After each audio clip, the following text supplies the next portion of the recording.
He hung there for 9 days. This is not a metaphor, not an allegory, not a story told to children to illustrate some abstract principle.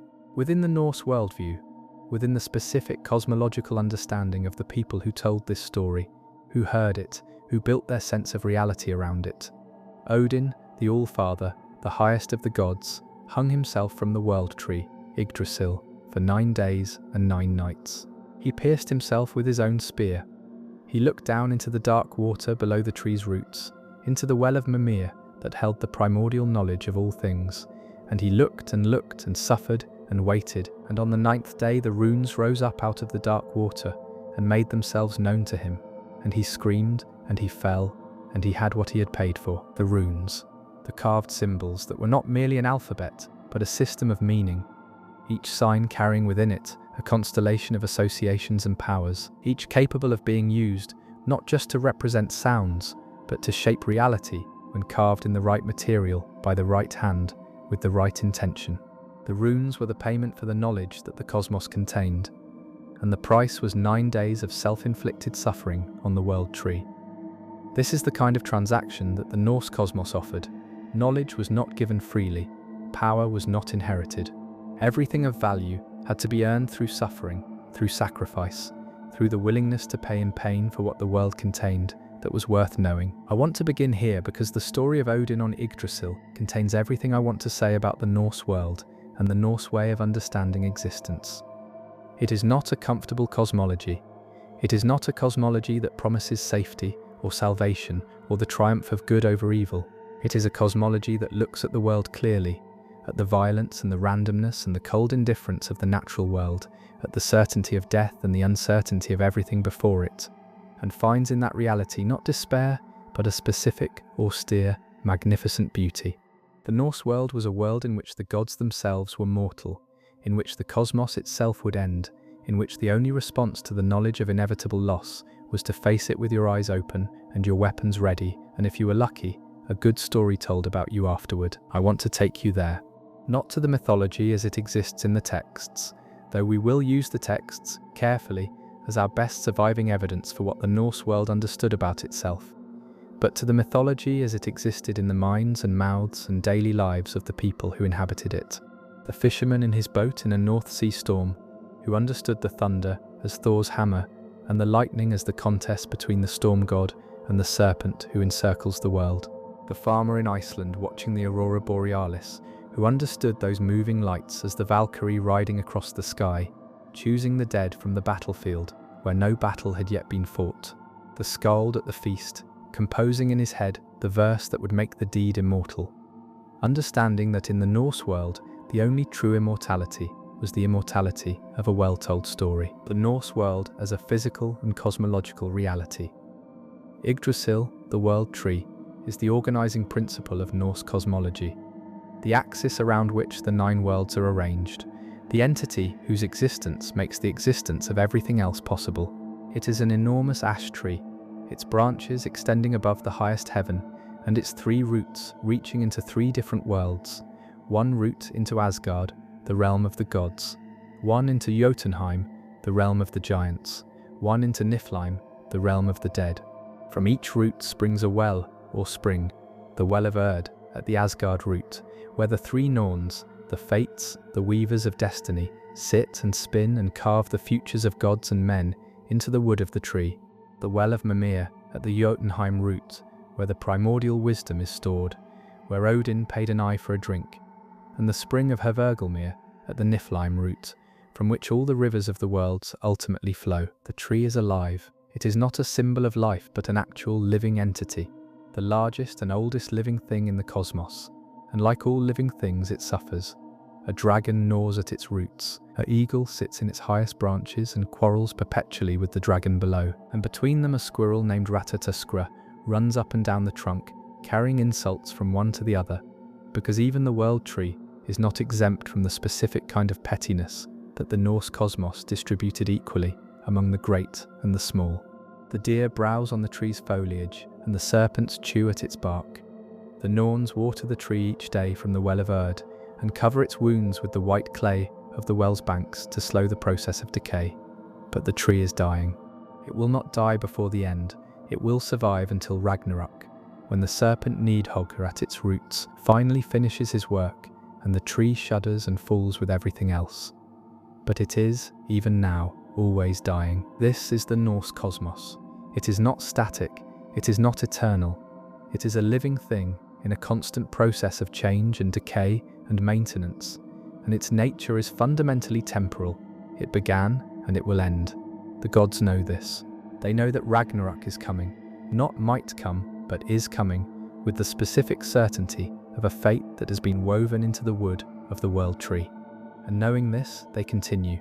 They feast in Valhalla, they fight the giants, they maintain the cosmic order as long as they can. They go to their doom with their eyes open. Let me give you the gods themselves, because the Norse gods are unlike the gods of most other traditions in a way that is fundamental to understanding the worldview they represent. They are not omnipotent, they are not omniscient, they are not immortal, or rather they are immortal in a conditional sense. They do not age as long as they have access to the apples of Idun, but they can be killed and will be killed at Ragnarök. They are not distant from the human world, surveying it from a safe height and intervening occasionally out of inscrutable divine will. They are in it, among it, deeply entangled with it. Odin walks disguised among humans, asking questions, gathering information, because there are things he does not know and things he needs to find out. Thor is a constant presence in the world, traveling through the wilderness and fighting the monsters that threaten the ordered world of gods and humans. Loki, the trickster, shapes shifts and schemes and causes trouble that the other gods have to clean up, because the cosmos needs a principle of chaos to prevent it from becoming too rigid. Odin is the most complex of the gods and the hardest to reduce to a simple characterization. He is the god of wisdom, but his wisdom is not the serene, settled wisdom of a figure who has transcended the difficulties of existence. It is the hard-won, constantly sought, endlessly insufficient wisdom of a being who knows that there are things he does not know, and that the things he does not know might destroy him. He sacrificed an eye to drink from Mimir's well and gain access to the primordial knowledge stored there. He hung on Yggdrasil for 9 days to receive the runes. He sends his 2 ravens, Hugin and Munin, thought and memory, out into the world each day to gather information and report back to him. And he admits that he fears more for memory's return than for thoughts, because a world in which memory does not return is a world in which everything is forgotten, which is the specific Norse version of the end of meaning. He is also the god of death and battle and poetry and magic and hanging, a combination that sounds strange until you understand the Norse context in which it makes sense. The hanged men left as sacrifices to Odin, the warriors who die in battle and are chosen by the Valkyrie for Valhalla, the skalds who composed the intricate praise poetry that preserved the memory of heroic deeds. All of these are connected in the Norse understanding because they are all engaged in the same fundamental activity, the exchange of something precious for something that outlasts mortality. The hanged man gives his body, the warrior gives his life, the skald gives his art, and in return they receive a place in the story, which is the only immortality the Norse world offers. Thor. Thor is beloved.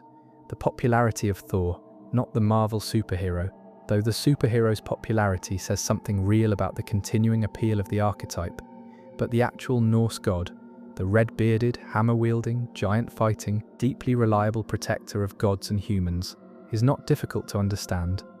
In a world understood as inherently dangerous, a world in which the forces of chaos and destruction are always pressing against the boundaries of the ordered world, the figure of a being who goes out and fights those forces with enormous power and complete lack of subtlety, and mostly wins, is a figure of tremendous comfort. Thor is not subtle. Thor is not wise in the Odinic sense of complex, sacrificial wisdom. Thor is strong and brave and loyal, and he fights the monsters, and the monsters are real, and the fighting matters. And for the Norse farmer who understood the thunder as Thor's hammer, and who knew that the storm was the sound of his god doing his work, that was enough. His weapon, Mjolnir, is one of the most culturally significant objects in the Norse world.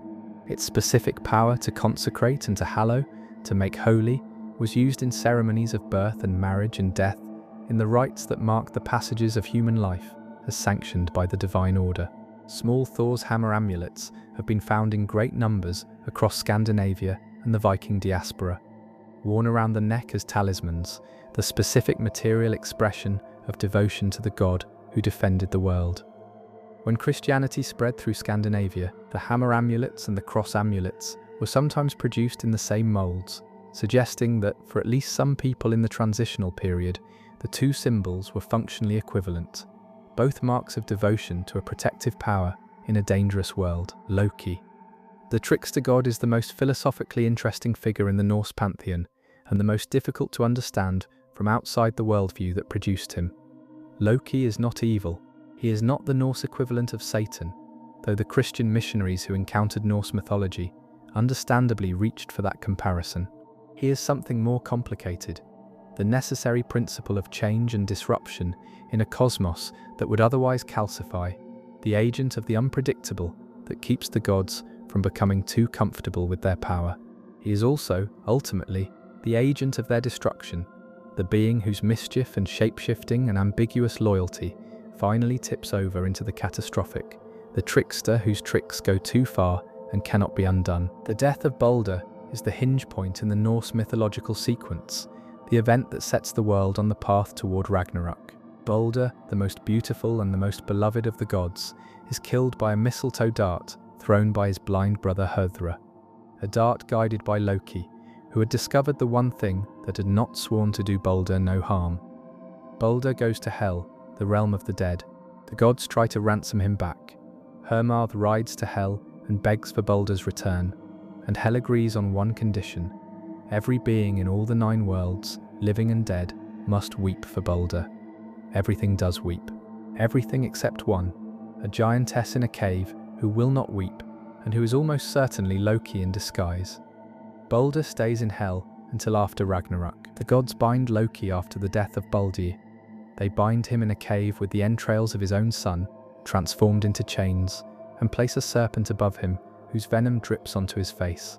His wife Sigyn holds a bowl to catch the venom, but when she has to empty the bowl, the drops fall on Loki, and he writhes in agony, and the writhings cause earthquakes.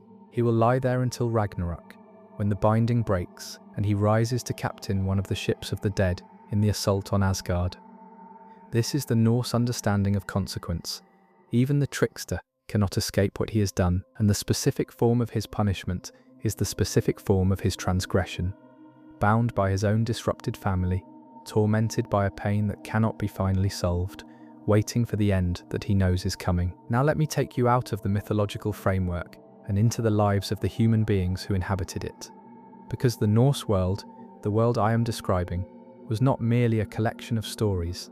It was the live operating system of a civilization, the lens through which millions of people in Scandinavia and Iceland and the British Isles and Normandy, and the settlements of the Viking diaspora, understood their lives, their deaths, their obligations, and their place in the larger order of things. A farmer in Iceland in the 10th century. Iceland in the 10th century had been settled for about 100 years.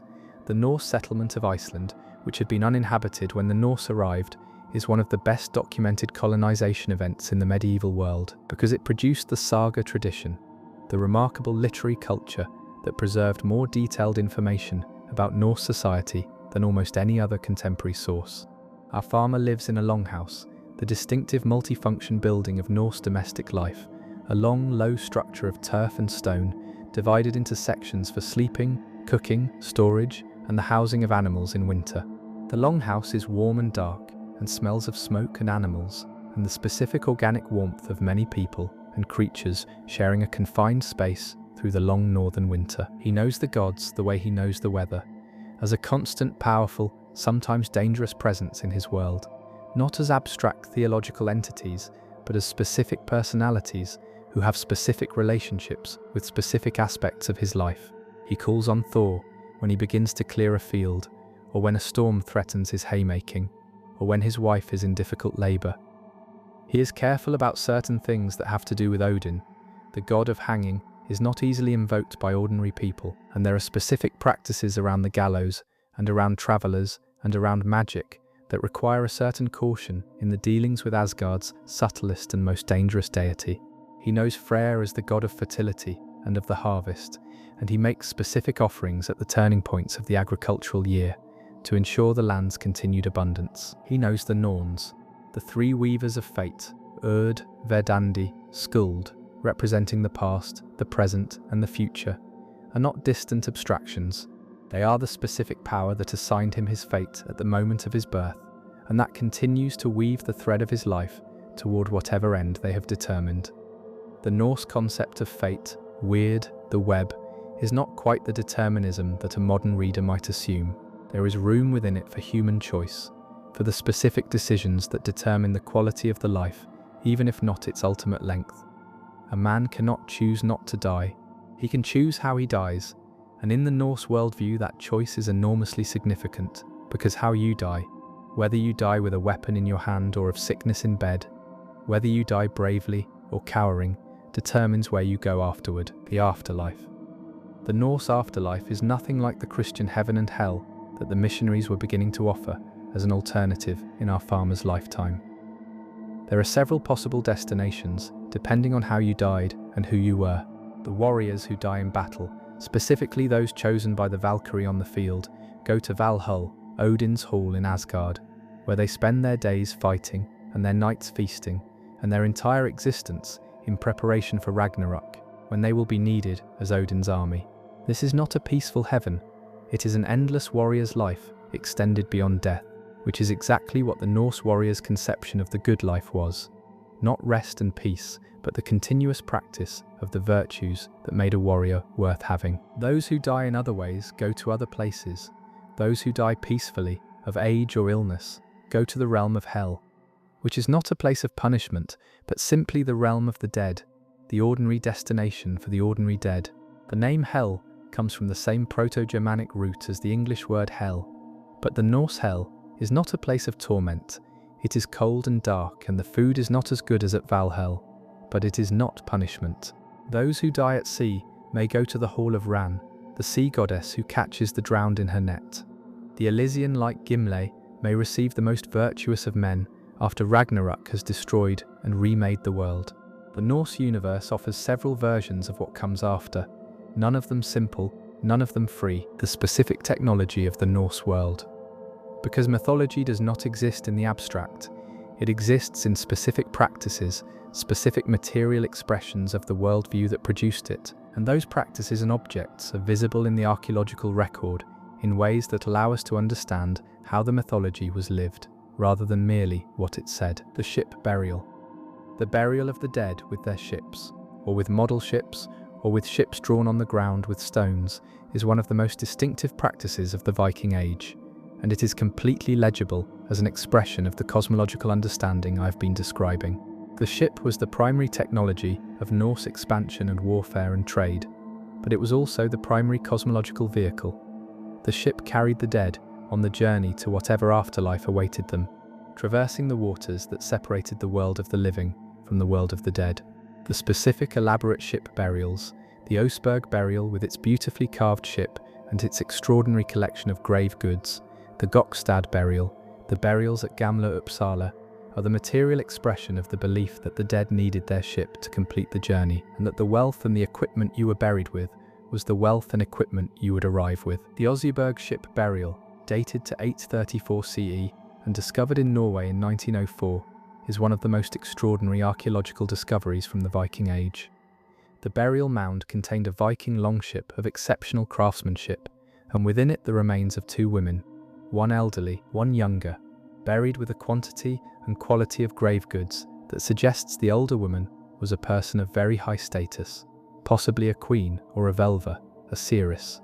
The grave goods included tapestries, textile working equipment, a decorated cart, 4 sledges, 15 horses, 6 dogs and 2 oxen, everything needed for a life of substance and comfort, and everything needed for a journey of significance.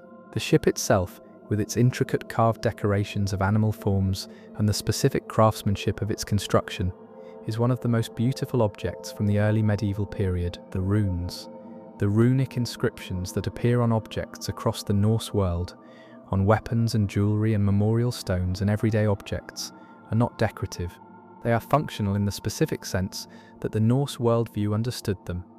Each inscription is a specific deployment of symbolic power, a carving of meaning into the physical world that activates the specific power of the rune carved. The memorial runestones that appear across Scandinavia from the Viking Age are not merely inscriptions of names and deeds, they are the specific technology of the immortality I mentioned earlier. The carving of a person's name and deeds into permanent stone, ensuring that what they did would be remembered, ensuring that memory itself, Odin's raven, always at risk of not returning, would have a fixed point to return to. One particular runestone, the Ragnarök stone in Östergötland, Sweden, is the longest runic inscription in the world, carved in the 9th century CE, its text so dense and so elusive that scholars are still debating its full meaning. What is clear is that it was carved in memory of a dead son by his father, Varin, and that it contains within its inscription references to the mythology, to Theodoric the Great, to the return of the sun, to the battle that will be fought at Ragnarök, woven together with the specific personal grief of a parent who has lost a child. The personal and the cosmic are not separate in the Ragnarök stone. The death of Varin's son is placed within the framework of the mythology, the individual loss made part of the larger story of the world, the specific grief given a context in which it means something beyond itself. The skalds, the Norse oral poetic tradition, produce some of the most technically demanding poetry in any language. Skaldic poetry, the court poetry composed and performed by the skalds who attached themselves to Norse chieftains and kings, operated with a set of formal constraints so elaborate that a single verse could require more structural knowledge to compose than a modern mathematical proof. The kennings, the compound metaphors that were the fundamental building blocks of skaldic diction, required the poet and the audience to know the entire mythological tradition, because a kenning like seahorse for ship, or wound dew for blood, or raven's wine for blood on the battlefield, works only if you understand the mythological and natural world that generates those associations. The skalds were not merely entertainers, they were the keepers of the specific technology of immortality that the Norse world offered, the technology of the well-told story. A man who died heroically and whose death was commemorated in a skaldic verse that was memorized and performed across the Norse world was a man who had, in the Norse sense, achieved the only afterlife that was genuinely transferable, the afterlife of reputation. The Havamal, the collection of gnomic wisdom attributed to Odin himself in the poetic Edda, contains the most direct statement of this principle.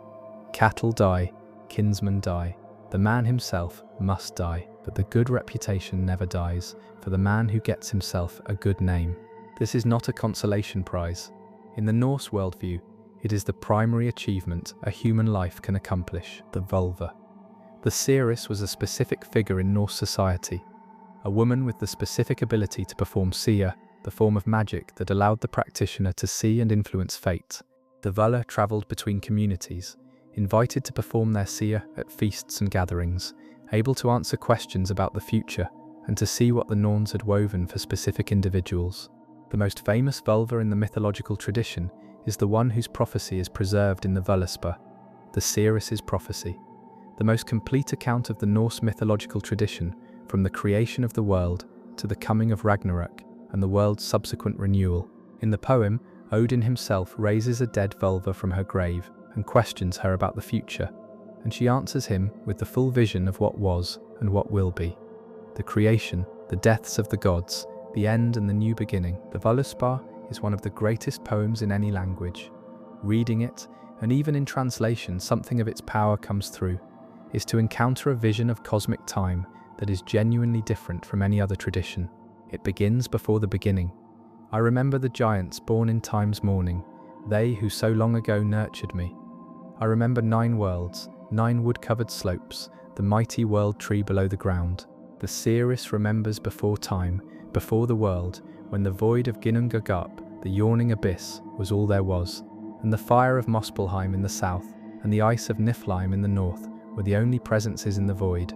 The creation happens when fire and ice meet in the middle of the void, and the first being, the primordial giant Ymir, emerges from the meeting. From Ymir, everything else will come. The gods eventually kill Ymir and make the world from his body, his blood becoming the seas, his bones the mountains, his skull the sky, his brain the clouds. The world is made of a corpse. This is the Norse creation. The world is made of a corpse, and in this fact is encoded the Norse understanding of the world's nature. Everything that lives in it is built on death, sustained by death, and will end in death. This is not nihilism, it is honesty. The world is what it is, and the Norse worldview had the philosophical integrity to build its cosmology on an accurate observation of what the world actually contained. The world contains beauty. It contains community and loyalty and love and the specific pleasures of the feast and the warmth of the longhouse against the northern winter. And it contains the corpse on which all of this rests, and the serpent gnawing at the root of the tree, and the certain knowledge that Ragnarök is coming. Ragnarök, the twilight of the gods, the doom of the powers, the great battle at the end of time. The Norse tradition is unusual among world mythologies in providing not just a creation narrative, but an eschatological narrative, a specific, detailed account of how the world will end. Not a vague prophesied catastrophe, but a specific sequence of events. Fimbul winter, 3 years of winter without summer that precede the end, the breaking of Loki's bonds, the sailing of the ship Naglfar, made of the nail clippings and toenails of the dead, carrying the army of the dead under Loki's command. The serpent Jörmungand, the world-encircling serpent, rising from the sea and flooding the land as it moves. Fenrir, the great wolf breaking free and swallowing the sun. The gods know it is coming. They have known it was coming for the entire mythological sequence, since Odin first questioned the vulva about what she foresaw. The entire project of Valhalla, gathering the best warriors from the battlefield, preparing them for endless training, is Odin's attempt to prepare for Ragnarök, with the best army he can assemble. It will not be enough. Thor will kill Jörmungand and then fall from the serpent's venom. Odin will be swallowed by Fenrir. Tyr and the dog Garm will kill each other. Freyr will fight the fire giant Surtr without his sword. He had given the sword away in an earlier story, a sacrifice for love, and will die. Heimdall and Loki will kill each other. The world will burn. And then, in the Völuspá, something astonishing happens. The seeress, having described the end of everything, continues. She sees a second time the earth rising green and growing from the sea, the waterfalls flowing, the eagle flying above. She sees the surviving gods meeting in the green world, remembering the great serpent, their ancient wisdom. She sees Balder returning from hell, because the death of Balder was temporary. He was to wait in hell until after the end, and then return to the renewed world. She sees the hall of Gimle, more beautiful than the sun, gold-roofed, the place where the worthy will dwell forever in the new world. And she sees something coming from above, mighty and powerful. A figure the scholars have debated and the poets have understood. Possibly the new world's supreme being. Possibly something else entirely. The world that burns is not the final word. The Norse tradition is not pure nihilism. After the end, there is a beginning, because that is the nature of things. Not because the tradition is optimistic about this particular iteration of the world, but because the structure of the cosmos is cyclical, because destruction and creation are the same motion at different points in the cycle. The tree falls, but the roots survive in the world's earth, and from the roots a new tree will grow. The Norse world was Christianized gradually and incompletely between the 9th and the 13th centuries. The process was not the sudden replacement of one cosmology by another, but a long, overlapping transition in which the old and the new existed simultaneously, in various combinations and proportions for generations. Some people converted because they were convinced by the Christian message. Some converted because their political leaders converted, and conversion was a political necessity. Some maintained the old practices in private, while accepting Christian identity in public. And some, the Icelandic writers who produced the sagas and the Eddas in the 12th and 13th centuries, when Iceland had been officially Christian for 2 or 3 generations, were the specific paradox of people who were Christians writing down with enormous skill and care and evident love the mythology of a pre-Christian world that they had not personally inhabited. Snorri Sturluson, the most important single figure in the transmission of Norse mythology to the modern world, was a 13th century Icelandic politician and writer who was by any conventional measure a Christian. Snorri compiled the Prose Edda, the systematic account of Norse mythology that is our primary source for much of the tradition, around 1220 CE, more than 200 years after Iceland's official conversion to Christianity. He did this, apparently, because he was concerned that the skaldic poetic tradition was dying, that the younger skalds were no longer familiar enough with the mythology to understand the kennings that the older poetry used, and that without a systematic account of the mythology, the older poetry would become incomprehensible. He was right about the danger. His prose Edda preserved what would otherwise have been lost. What makes Snorri extraordinary is that he did his work with such care and such evident understanding of what he was preserving. The prose Edda is not merely a glossary of mythological characters and events. It is a sophisticated literary and theological text, organized with an awareness of the mythology's internal coherence and its poetic potential. Snorri treats the Norse tradition with more respect and intellectual engagement than most later scholars who approached it with greater distance. He was inside it enough to understand it, and outside it enough to organize it for an audience that needed explaining. The ambiguity of his position, the Christian who loved the old mythology, is itself a kind of gift. I want to end where I began, not with Odin on the tree, but with what the hanging means for the people who told the story and built their lives around the worldview it expressed. The Norse world was a world in which suffering was not an aberration, not a problem to be solved or a sign of divine disfavor, but a feature of reality that had to be engaged with honestly. The gods suffered. Odin hung on the tree and paid with an eye. Tyr put his hand in the wolf Fenrir's mouth as a pledge and lost it when the pledge was broken. Thor regularly nearly died fighting the monsters that would otherwise devour the world. The gods' suffering was not weakness. It was the cost of doing the cosmic work that needed to be done, the work of maintaining the ordered world against the forces of chaos and dissolution that were always pressing against its boundaries. For the human beings who inhabited this cosmology, the same logic applied. Suffering was not evidence that the gods had abandoned you. It was the world's nature, the cost of being alive in a cosmos that was honest about what existence contained. And the appropriate response to that suffering was not complaint or despair or the hope of supernatural rescue, but the specific Norse virtues of courage and endurance and loyalty, and the willingness to fight for what mattered, even when the fight was known to be ultimately hopeless. Ragnarök was coming. Everyone knew it. The gods knew it. The farmers and the warriors and the skalds and the seeresses knew it, and they continued. They planted their fields and sailed their ships and composed their verse and honored their dead and gathered at the feast and told the stories, not because the stories would change the ending, but because the stories were the point. The stories were the immortality the world offered, and the telling of them, the maintenance of the memory, Odin's raven returning, was the specific human work that the Norse cosmos required of the people who lived in it. The tree is still there, in the imagination, in the stories. Yggdrasil, with the eagle in its branches, and the serpent at its roots, and the squirrel running between them carrying insults. The 9 worlds arranged around it, the dead in hell, and the warriors in Valhalla, and the giants in their cold realm, and the gods in Asgard making their preparations. The runes hanging in the dark water of Mimir's well, waiting for someone willing to pay the price. Odin falls from the tree on the 9th day, screaming, and the runes rise to meet him. I wish you a calm and peaceful night. Let me slow down and give the world itself its full weight. I have described the mythology, and I have gestured at the human world that inhabited it, but I have not given you the specific sensory and material reality of that world, what it felt like, smelled like, sounded like to be alive in it, to be a person whose entire understanding of the cosmos was structured by the stories I have been telling. The Longhouse. The Viking Age longhouse was not a primitive structure. It was a sophisticated architectural solution to the specific challenges of the northern European climate, designed to house a family and their animals through a winter that could last 6 months, to conserve heat in a world where heating was expensive and labor-intensive, and to organize the domestic life of a community in a way that both reflected and reinforced its social structure. The longhouse was long, 20 to 30 meters was not unusual, and narrow, with the roof pitched steeply to shed the snow that would otherwise collapse it.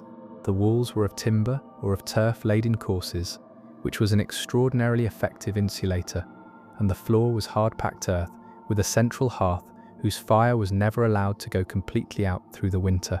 The smoke rose through a hole in the roof, or, in later structures, through a simple smoke hole directly above the hearth. The world of the longhouse in winter was a world of firelight and smoke, and the sounds of animals in the adjacent stalls, and the voices of the people who spent the long dark months together. The Norse winter at high latitudes, in Iceland, in Norway, in the northern parts of what is now Sweden and Finland, was not just cold, it was dark. The sun might barely rise above the horizon for weeks, and on the shortest days the usable light might be only a few hours. The firelight was not supplementary illumination, it was the primary illumination for the better part of the year.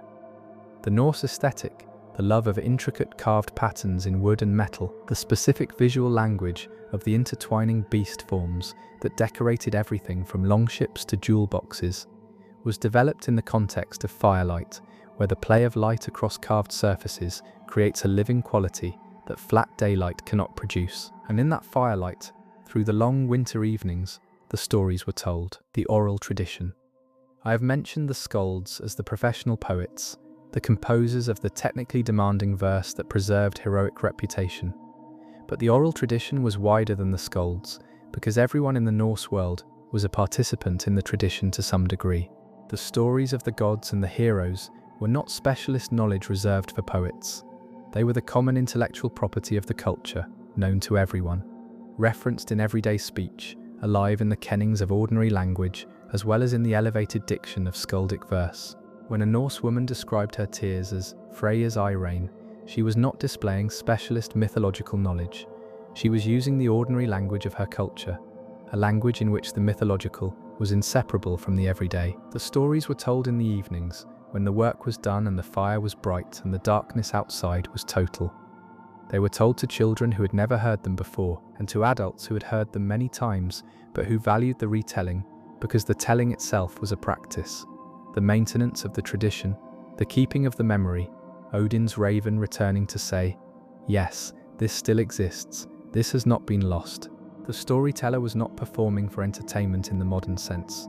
They were doing something closer to what a priest does, maintaining the living connection between the community and the stories that gave it its identity and its understanding of the world. The sagas of Iceland preserve something of what this tradition was like, though by the time they were written down, in the 12th and 13th centuries, the tradition had been filtered through the Christian intellectual context of the Icelandic church and organized for the page rather than for performance. But the energy of the oral tradition still comes through in the sagas, in the specific, concrete, economical style that characterizes the best of them, in the way the narratives move through events and conversations without the kind of interior access that a novelist might provide, because the oral performer's art was the art of the external and the visible, not the internal and the psychological. The Havamal, the sayings of the High One, the gnomic wisdom attributed to Odin, is one of the closest surviving documents to the oral tradition in its everyday form. It is not a narrative, it is a collection of advice, maxims, practical wisdom for navigating the specific social and physical world of the Norse world. Some of it is surprisingly practical. Always check a bench before you sit on it in case there are enemies beneath it. Some of it is philosophically dense.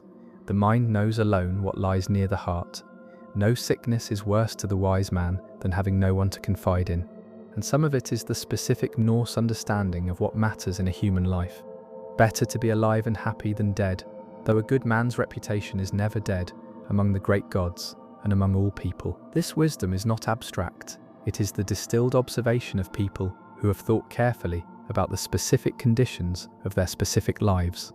Lives lived in a challenging physical environment, in a culture organized around honor and reputation, in a world where the cosmological stakes were understood as real and immediate. When Odin says that cattle die and kinsmen die, but the good reputation never dies, he is not offering a consolation prize. He is stating what the Norse world understood as the highest achievement available to a human being. The immortality of reputation, the story told truly, remembered faithfully, repeated in the firelight of longhouses across the Norse world, was not a second-best option. It was the thing itself. Let me give you a specific human story from the saga tradition, because the mythology is most vivid when it is seen through the lives of specific people who inhabited it. Egil Skallagrimsson is one of the most remarkable figures in the Norse saga tradition. A historical person, a 10th century Icelandic warrior and poet, whose life is preserved in Egil's saga, one of the great Icelandic family sagas. He was ugly, and the saga does not spare the description. His head was misshapen, his brow heavy, his features irregular. He was also one of the greatest skalds of his age, capable of composing complex and technically perfect verse in extreme circumstances, including once when he was threatened with execution by the Norwegian king Eiríkur Bloodaxe and composed a poem of praise in a single night to buy his life. He was violent and difficult and loyal in the specific Norse way, loyal to those who deserved loyalty and utterly unforgiving of those who did not. What I want to give you is not the battles or the poems, but a moment near the end of his life. Egil lived to a great age, unusual for a Viking warrior, and in his old age he went blind. His saga describes him sitting by the fire in his old age, feeling the cold, trying to warm himself. He asks the servants to help him to the hearth. They help him. He says that he would gladly go where he could throw his silver hoard of money, the treasure he had won in a lifetime of fighting and adventuring, into a pool or a swamp where no one could find it after him. He wanted to prevent his inheritance from causing the quarrels and the killings that inheritance disputes caused. He was thinking, in his old age, about what he was leaving behind. Not just the silver, but the obligations, the enmities, the complicated web of the world that his long life had created. His niece told him that he would not throw the silver away, that he would leave it to his friends and kinsmen as he should. And Egil said, "Then I would rather go out riding to the Althing, the great annual assembly of Icelanders where legal disputes were settled and the social fabric of the community was renewed, and throw the silver among the crowd where they can fight over it."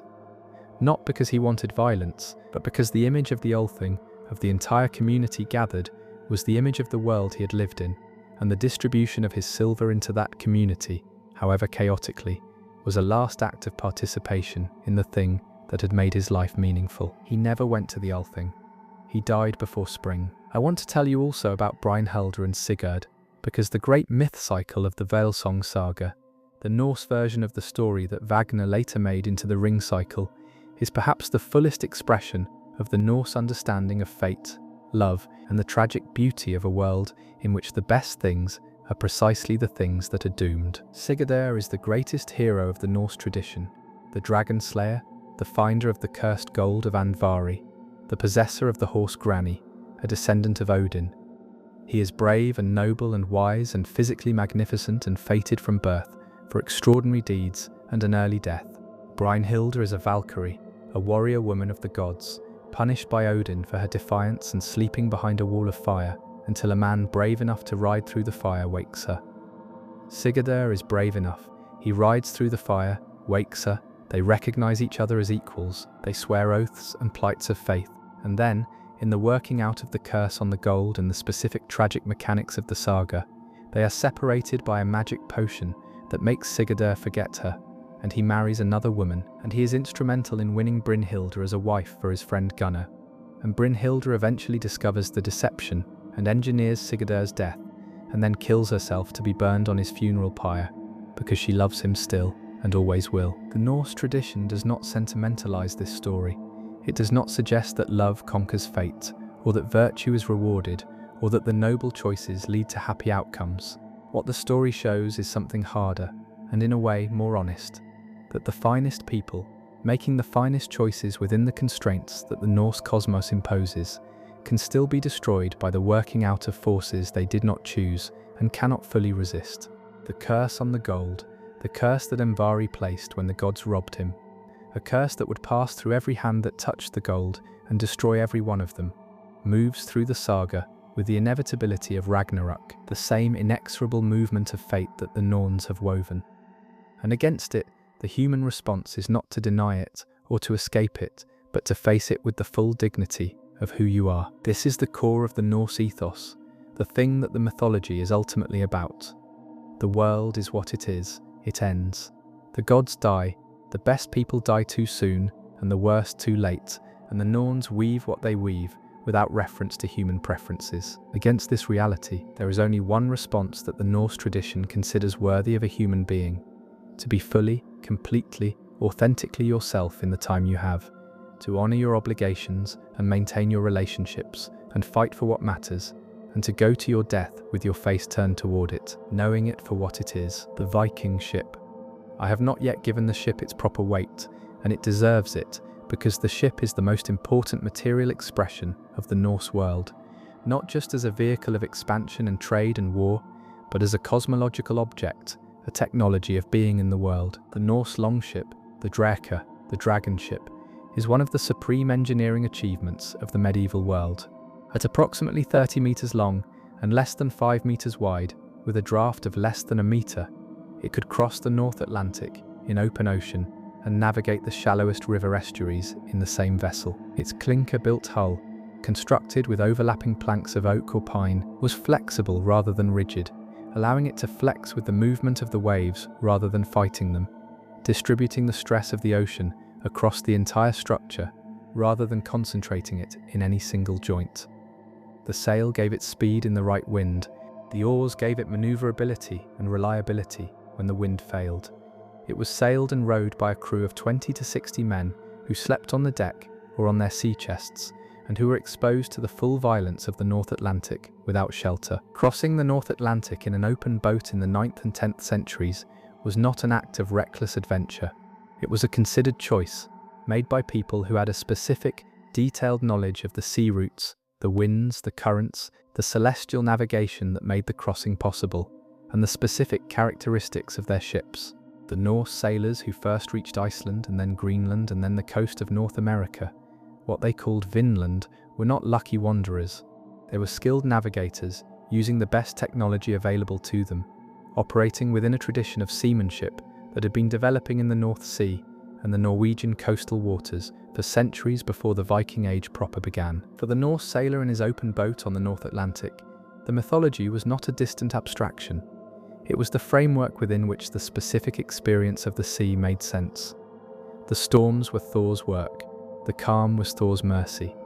The Kraken, the great sea monster of Norse tradition, the lurking thing in the deep water, was real in the sense that the specific terror of the open ocean, the knowledge of the vast depth below, the occasional sighting of enormous sea creatures that Norse fishermen genuinely encountered, was a real experience that the mythology gave form to. The sea was Ahur's hall, and Ahur was an entity you dealt with through specific rituals and specific attitudes, because the sea was a power, and powers required relationship. When a Norse ship was lost at sea, and many were in the violent weather of the North Atlantic, the dead were understood to have gone to Ran's hall. Ran, the sea goddess, dragged them down with her net, and in her hall they dwelled, which was cold and dark, but not the punishment of the Christian hell. The specific comfort of this belief for the families left behind was not the comfort of reunion. The Norse afterlife did not promise reunion in the same way that the Christian heaven did, but the comfort of a specific, imagined location for the dead, a named place where they were, a specific entity who had them. Ran had them. They were in Ran's hall.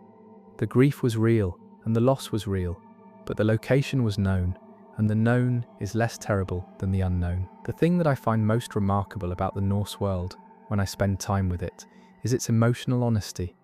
The Norse tradition did not promise that the good would be rewarded, or that suffering had a purpose, or that the universe was organized in accordance with human moral intuitions. It said, the world is what it is. The gods fight for it, knowing they will lose. The heroes make their choices, knowing the Norns have already woven the outcome. The farmer plants his field, knowing the winter will come. And in all of this, the specific Norse response is not resignation or despair, but a kind of fierce, clear-eyed engagement with the actual conditions of existence. The closest analogy I can find in modern experience, and it is not a perfect analogy, is the experience of people who have received a terminal diagnosis and who respond to it not with denial or despair, but with a kind of intensified living, a deliberate engagement with the time they have and the things that matter in it, knowing clearly that the ending is certain, and choosing, in the face of that knowledge, to be as fully alive as possible. The Norse world was, in a sense, a civilization that had received a terminal diagnosis, the diagnosis of Ragnarök, the certain knowledge that everything would end, and had responded by choosing to live fully in the time before the ending, the aurora borealis. I want to come back to the Northern Lights, because they are one of the most vivid interfaces between the Norse cosmological imagination and the natural world that produced it. In the high latitudes of Scandinavia and Iceland, the aurora is not an occasional remarkable occurrence. It is a regular feature of the winter sky, the colours shifting, green and white and occasionally red and purple, across the dark sky in moving curtains and columns that are genuinely unlike anything else visible in the natural world. The Norse tradition understood the aurora as the light reflected from the shields of the Valkyrie, as they rode across the sky, or as the light from Bifrost, the rainbow bridge that connected Asgard to Midgard. Either way, the aurora was the intersection of the human world and the divine world made visible. The specific luminous evidence that the gods were there, that the cosmos was alive, that the mythology was not merely story, but description. The Valkyrie, the choosers of the slain, are not the battle maidens of modern imagination, not the idealized female warriors of the movies and the books. They are something stranger and more powerful, divine functionaries who move through the battlefield selecting the dead who will go to Valhalla and leaving the rest for the ravens and the wolves. They are not random in their selection. Odin's need for warriors for the final battle of Ragnarök is what drives the selection, which means that every battlefield death, every warrior's death, is understood as serving a cosmic purpose. The best fighters are chosen, the mediocrities are left. Death in battle is not merely the end of a life, it is a cosmic draft for the final war. The specific texture of this belief is visible in the Norse funeral practices, which varied but consistently treated death as a passage rather than an ending. The grave goods, the weapons and the jewelry and the horses and the ships provided for the continuation of a life that was understood as continuing in some form. The specific form of the ship burial, the warrior placed in his vessel with his equipment, was the material expression of the belief that the journey to the afterlife was a sea journey, requiring a ship. The burning of the ship on the water, the version of the practice that film and popular culture have most thoroughly preserved, though it was not the only form, was the specific transformation of the physical vessel into the cosmic vehicle, the fire being the mechanism of transition between worlds. The Skaldskaparmal, the language of poetry section of Snorri's Prose Edda, contains a remarkable passage in which Snorri lists all the kennings available for battle, for the warrior, for the sword, for gold. The list is long and the kennings are varied and beautiful, but what strikes me reading them is the world they collectively describe. A world in which gold is the fire of the sea, or Freya's tears, or the speech of giants, in which the sword is Odin's flame, or the wound snake, or the ice of the blood, in which the warrior is the feeder of ravens, or the wager of the wound storm. Every kenning is a window into the specific way the Norse world understood the things it named, not as isolated objects with neutral descriptions, but as participants in the mythological drama, connected by webs of association to the gods and the stories and the cosmic forces that gave them their meaning. The ravens, Odin's ravens, Hugin and Munin, thought and memory. I keep coming back to them because they seem to me the most perfect image of what the Norse world feared most and what it worked hardest against. Every morning Odin sends them out. Every morning they fly across all the 9 worlds, gathering information, observing what is happening in the human and the divine and the giant realms. Every evening they return and whisper in his ears what they have seen. And every morning Odin fears most for Munin's return. Not Hugin, thought can be lost and replaced, ideas can be recovered, but memory. Memory is the thing that cannot be reconstructed once it is gone. The things that memory carries are irreplaceable. If memory does not return, the knowledge it carries is simply not there anymore, and no amount of thinking will bring it back. This is, I think, the deepest anxiety of the Norse tradition, and the deepest explanation for the intensity of its commitment to the oral tradition, to the specific technology of the well-told story memorized and retold. Memory was the most precious and most fragile thing in the world, and the only defense against its loss was the practice of telling the stories, of sending memory out each morning and ensuring that it returned each evening, carrying what it had gathered. The stories were not entertainment, they were the morning and evening flight of Munin, the specific practice by which the world's knowledge was maintained against the specific threat of forgetting. Snorri's Prose Edda. This is, in a way, the most poignant expression of the Norse tradition's commitment to memory. A Christian man, in Christian Iceland, in the 13th century, compiles a systematic account of a pre-Christian mythology because he understands that without such an account, the older poetry will become incomprehensible and the tradition will be lost. He sends Munin out one more time. He is not Odin. He is a mortal Icelandic politician with a complex and eventually violent personal history. But he understands what Odin understands, that the thing most worth preserving is the thing that cannot be preserved without active effort, and that the effort must be made now because later will be too late. The Eddas survive. the tradition survives, in the specific form of texts rather than living oral performance, transformed by the centuries of preservation, but still present. When we read the Völuspá, the seeress's vision of the world's end and beginning, we are hearing, however dimly, the voice of the tradition that Snorri and the Icelandic writers preserved.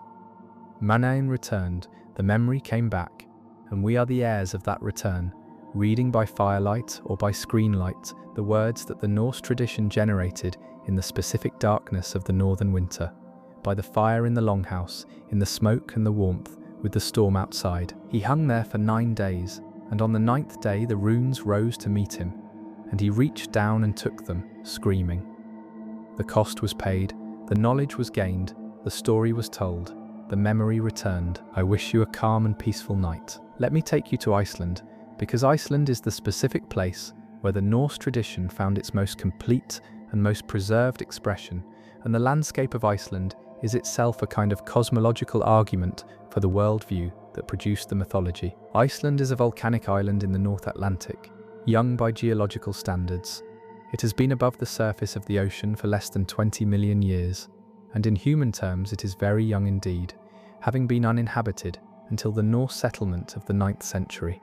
It is a landscape of extremes, volcanic mountains and geothermal springs and lava fields and glaciers and waterfalls and geysers, the land actively making and remaking itself in ways that are visible, dramatic, and occasionally catastrophic. The same forces that created Yggdrasil's cosmological structure, fire from the south, ice from the north, meeting in the middle, are visible in Iceland as physical reality. The land of ice and fire is not a poetic description, it is a geological fact. When the Norse settlers arrived in Iceland in the late 9th century, they came to a landscape that must have confirmed everything their cosmology told them about the world. Here was Muspelheim made visible. The volcanoes, the lava flows, the geothermal activity that heated the ground and produced the steam and the hot springs. Here was Niflheim made visible. The glaciers, the cold, the long winters, the specific darkness of the subarctic winter. And here, in the middle, was the possibility of life, the geothermally heated ground, the pastures in the sheltered valleys, the rivers full of salmon, the birds in their millions on the coastal cliffs. The world was exactly what the mythology said it was: fire and ice, and the difficult, precarious zone between them, where life was possible. The Icelanders who settled this landscape and built the civilization that produced the sagas and the Eddas were not fleeing the Norse world, they were extending it. The traditional account, preserved in the sagas, is that many of the first settlers came to Iceland specifically to escape the consolidating power of the Norwegian king Harald Fairhair, who was bringing the previously independent chieftains of Norway under his central authority. The settlers were people who valued the specific form of independence and self-governance that the Norse tradition embodied, and who chose the hardship of the North Atlantic over the political subordination that the new Norwegian state was demanding. They brought their mythology with them. They built their longhouses in the valleys and named the landscape with Norse names that encoded the mythological associations of specific places.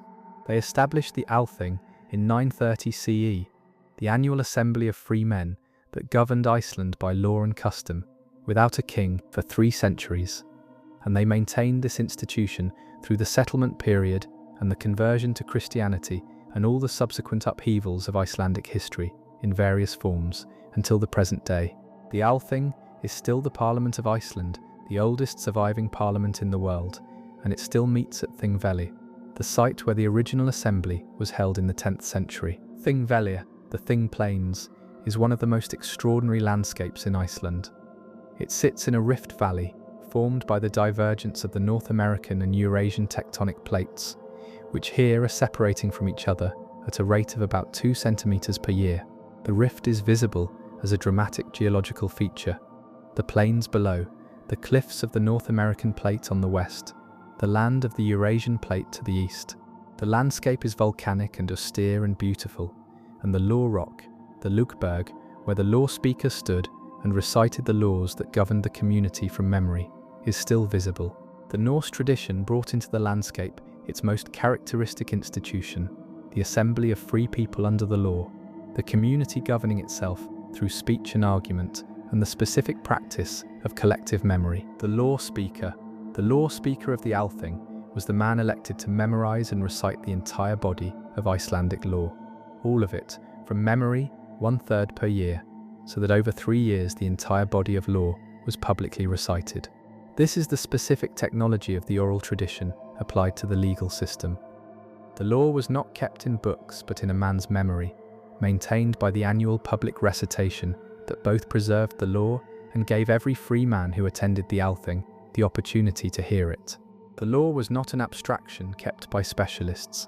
It was the community's property, heard by everyone, contested in the open air. When Iceland converted to Christianity in the year 1000 CE, the conversion was decided at the Althing.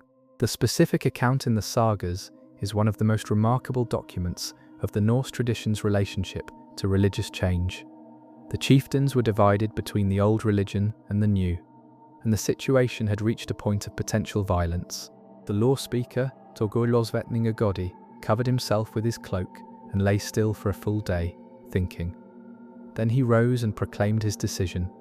Iceland would convert to Christianity, but the old practices would not be immediately abolished. The eating of horse meat would continue to be permitted. The exposure of infants would continue to be permitted. The old sacrifices could be performed in private. The community would be officially Christian, but the transition would be managed with the specific pragmatism that the Norse tradition brought to difficult questions. This is a remarkable moment in the history of religion. A community deciding by democratic deliberation at a legal assembly to change its religious identity, and doing so with such care for the specific human realities of the transition that the old practices were preserved for those who needed them. It is also a moment that reveals something important about the Norse understanding of religion, that it was not about dogma or salvation in the Christian sense, but about practice and community, about the specific rituals that organized the community's relationship to the powers that governed its world. Changing the names of those powers was possible. Changing the practices required more time and more care. The world of the Völuspá.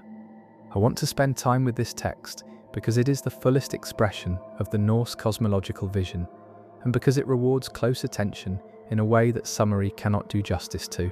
The Völuspá, the seeress's prophecy, is a poem of perhaps 66 stanzas preserved in the Poetic Edda, the collection of mythological poetry compiled in Iceland in the 13th century.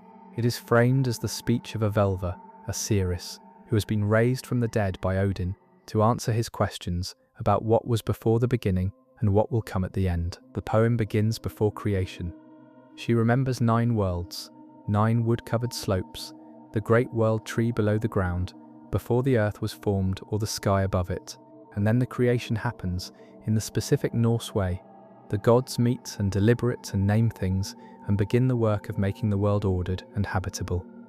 They create the sun and the moon and the stars and assign them their courses. They make the dwarves from the primordial matter. They create the first humans, Aska and Embla, found helpless on the land, without breath, without sense, without blood, without the specific qualities that make a being fully human. And the gods give them these gifts. One god gives breath, another sense, another blood, another good color. The humans are assembled from divine gifts, each given by a specific divine person.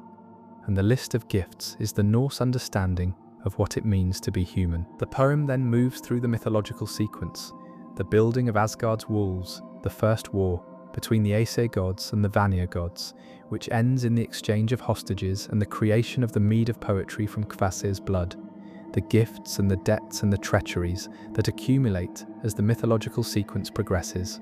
The war leader, the norms of hospitality, the value of promises, all the Norse social values are encoded in the mythological narrative, because the mythology is not separate from ethics, it is the foundation of ethics. The death of Baldur is the hinge, the event that makes the end irreversible.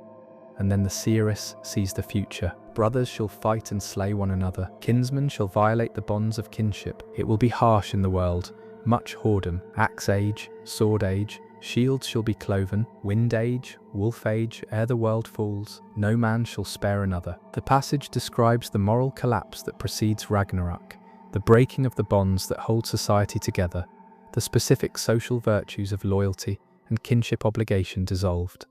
The world becoming exactly the kind of place that the Norse social code was designed to prevent. Ragnarök is not merely a cosmic catastrophe, it is a social catastrophe. The world ending because the values that make civilization possible have been abandoned. And then the poem describes the battle and the destruction, and then the green earth rising from the sea, the waterfalls flowing, the eagle flying, the surviving gods meeting to remember the old days. And then the Velva sees something coming that she does not fully name, a mighty being coming from above. And whether this is the Christian God, which Snorri and later interpreters have suggested, or something from within the Norse tradition itself, which other scholars have argued, is a question the poem leaves beautifully unresolved. The poem ends, in most versions, with the great serpent Nidhogg flying from the mountains, carrying corpses in its wings. This is not a comfortable ending. Even the renewed world is shadowed by the presence of the old destruction, the old death, the persistence of the thing that gnaws at the roots of the world tree. The Norse tradition does not promise a clean ending.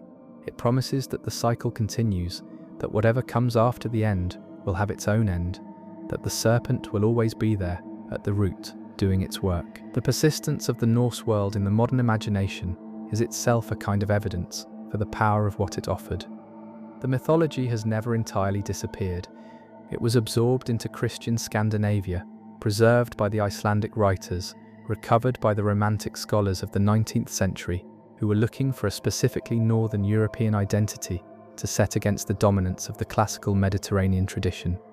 It influenced Wagner, who turned it into opera, and Tolkien, who turned it into fantasy, and an enormous range of subsequent culture that has found in the Norse world something that the classical tradition and the Christian tradition do not quite provide. A cosmology that takes seriously the reality of suffering and loss, that refuses the comfort of guaranteed happy endings, that insists on the specific dignity of facing the truth of what the world contains. I think this is why the Norse world keeps returning. Not because it is comfortable, it is the opposite of comfortable, but because it is honest.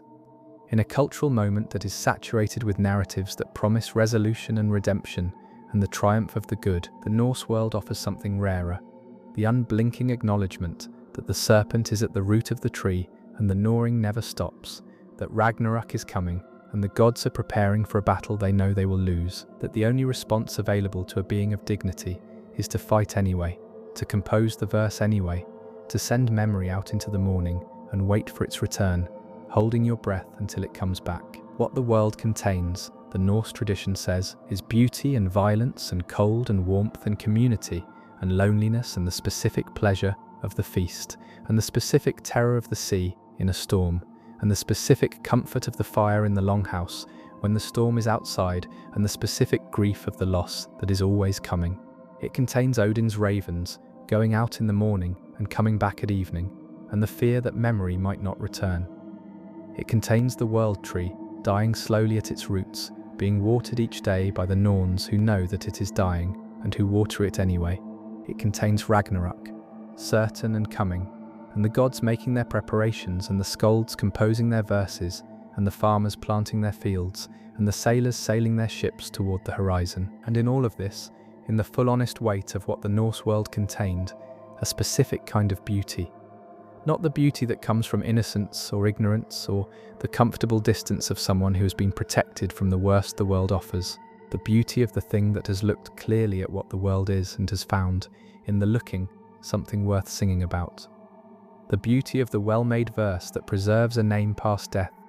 The beauty of the ship on the water, the sail full, the bow lifting over the wave. The beauty of the aurora above the longhouse, the Valkyrie riding, the gods at their work in the sky above the world they are defending and will eventually lose. Odin hangs on the tree, 9 days, 9 nights. He does not know, when he begins, what the runes will be. He only knows the price and the willingness to pay it. He pays it. The runes come. This is the Norse world's gift to anyone willing to take it. The specific, austere, magnificent knowledge that what is worth having costs everything, that the world does not offer its best things cheaply, and that the price, when you pay it, is exactly what you paid and not a coin more. The ravens go out in the morning, thought and memory, flying across the 9 worlds, gathering what is there to be gathered. Every evening they return. Every evening Odin fears most for memory, fears that what cannot be reconstructed once lost will this time not come back, that the thread connecting the present to what was known will break, that the story will be interrupted before it can be finished. Every evening so far, memory has come back. The tradition survived. The stories were told by the fire in the longhouse. The skald recited his verse at the feast. The law speaker recited the law on the Lugberg at Thingvellir. The Velva spoke her prophecy to whoever would listen. The Icelanders wrote it down. The scholars read what the Icelanders wrote.